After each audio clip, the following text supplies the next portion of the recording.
let's just move forward.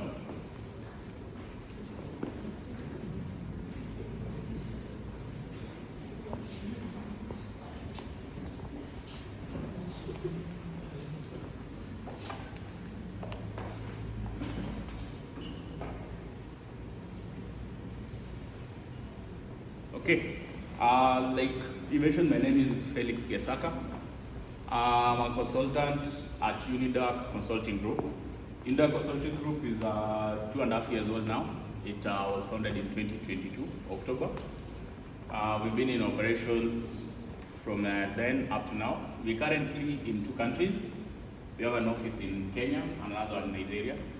We're starting to open a satellite office in Uganda, but purely supported from Kenya. We're looking at going into sub-Saharan Africa, especially helping businesses, small businesses, entrepreneurs, startups, to set up, run businesses, expand and grow.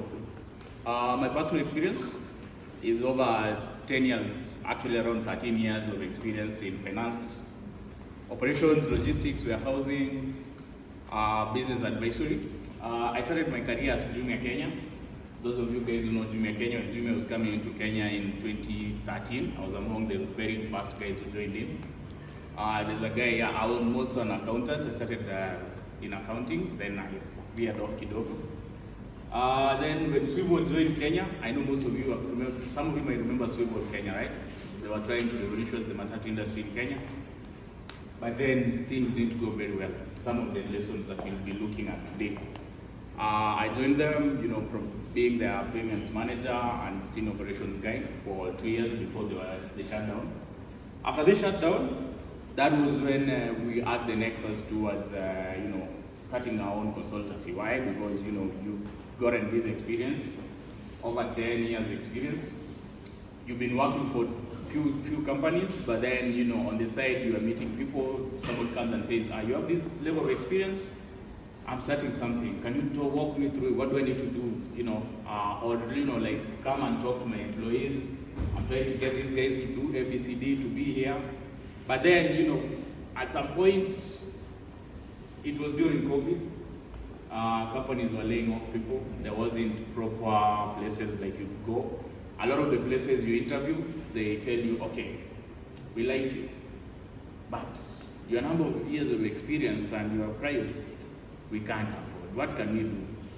So people could be like, let's have you come in 3 months. We'll give you somebody to train to become smaller like you at a price. Then eventually that's how the consultancy was born. Over the years, we've worked with different companies. A lot of them startups, a lot of them small guys like you, right? Somebody who have ideas. So for example, I want to start the side chick business, right? The main chick business, right? It's a concept, it's a very good idea you have, but then you're like, so how do I go about it? Like, do I need to register in the first year? Do I need to invest heavily on a website in the first year, right? What do I need to do within, there is that business life cycle from inception to, growth, hyper growth, to later on, stabilization. Like, what do I need to do, right? You make your own games, right? Like, how do I go about it? Do I have a market for it? How do I take my products to the market? How do I even identify who my market is, right? Because a lot of you guys here are young guys, like young entrepreneurs, which means like, you are mavericks. You wake up, sleep, ideas, right? But how do you move an idea from a point of ideation to a company? Move it from a company to eventually, selling your first product. Like even before you sell, how do you even come up with that MVP? How do you identify what your most valuable proposition is, like before you go out to start telling people, hey, this is what I do? How do you identify that? To a point now where you are going to the market. Those are some of the services that we offer. Of course, for existing companies, that I maybe what we offer for them is market entry support. Say you are in Dubai, you want to get into Kenya. You don't know the geography of Kenya. You don't know the demographics. You don't know even the culture in Kenya, right? You don't know like how, you can say, yeah, I've operated in Nigeria, so it should be the same. No, it's not the same. The demographic in Nigeria is totally different to the demographic in Kenya. Some of the other things that we're going to see. So you need to have people on the ground who are going to tell you, look here, Kenya is like this, okay? The people in Kenya, the example of the matatu industry in Kenya, it's very traditional, right? It's controlled, it's literally, it's a cartel, for lack of a better word, it's a cartel, where you have people, I don't know, the Kamageras on the stage. If they don't know you, your vehicle will never get people in, right? Or if you establish, you'll go, for example, to down here in town, you will see the Super Metro, people are lining up for one car. Sometimes it's not even that they're lining waiting. But then there's another one, NNK, there are 3, 4, and people are not queuing. Why? Like, so you need to understand that the nitty-gritties of the industry. You need to understand what the industry is all about. So now today, we're going to look at how to scale your operations.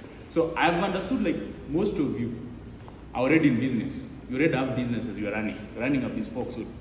We'll talk about that. Nana koti yangu imezeeka, it's been a minute. Like, yeah, you're already selling chicken. You are selling real estate, right? So you already have a product. You've done through the product ideation stage. You have a product that you're selling. You already have something that you're selling, right? Some of you are consultants. You do finance, right? You've already identified a niche, right? You know what you're doing. And a lot of businesses are born out of, for example, passion, right? There was someone who was a pharmacist, but what you're doing now is not within that, right? Which means you went to school, you did pharmacy. You're probably doing it on the side, but then there's a passion within which you have, right? That's one of the ways that business ideas are born. The other is through learning, training. There was an architect, right? Do you still do business in architect, or like you just run the errands business only? So you still study, but you still doing something on the side, right? Sorry?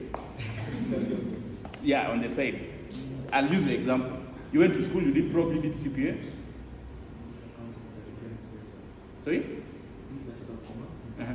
Yeah, so you have your business was born out of training, right? So all of us here, either one way or another, we already have an existing business, and that business is either born as a result of training or as a result of passion that you have.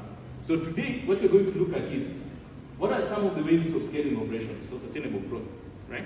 How are we going to learn? I'll give the examples of the 2 companies I've worked in, the 2 major companies, that's Jumia Kenya and Sugol Kenya, in terms of how they started, how they grew, right? Where they are currently, and what has happened, okay? Because now, as you guys are starting out, the biggest thing you want to do is you want to expand, right?